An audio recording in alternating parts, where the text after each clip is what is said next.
As with anyone who first saw Labyrinth of Zangetsu, my curiosity was piqued. I'm a sucker for a dungeon crawling JRPG, so I had to get my greasy little mitts on it. Fingers crossed my excitement wasn't misplaced.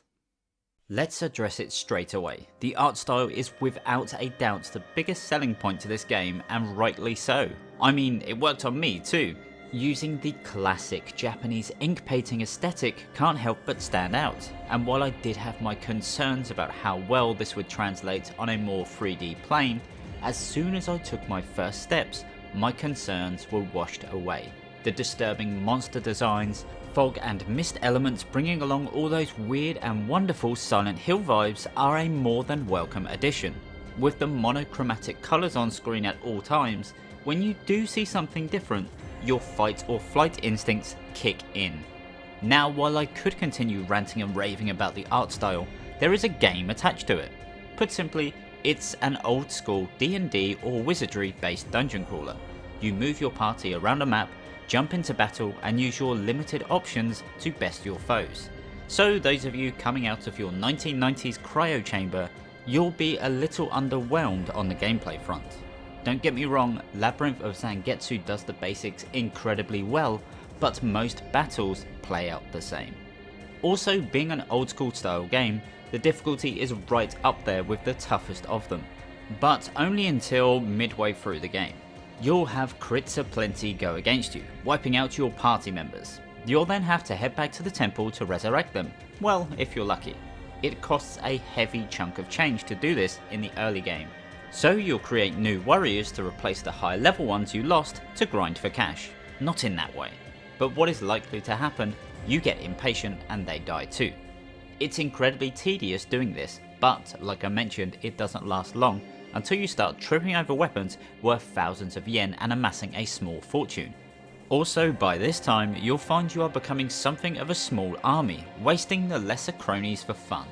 Fortunately, the bosses and hidden enemies will put you back in your place if you decide to turn your brain off. The story is another minimal aspect to the game. It's essentially a go here, do this type of plot. I never really felt I had input in the story at any point, which is a shame.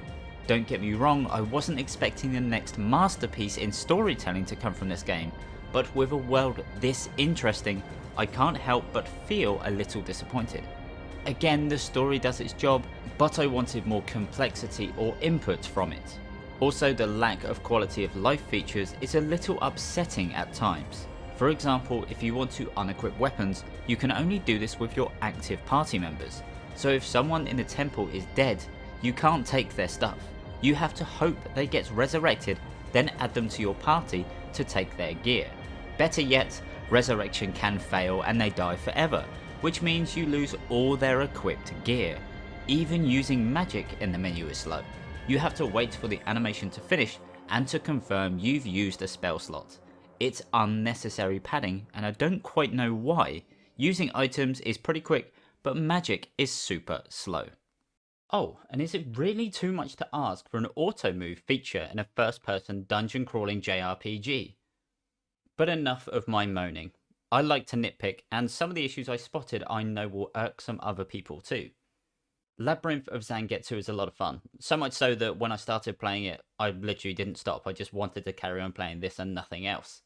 Yes, the loop of die, grind for some cash, fail to resurrect, grind for more cash again can be very, very tedious, but the game overall is just a lot of fun.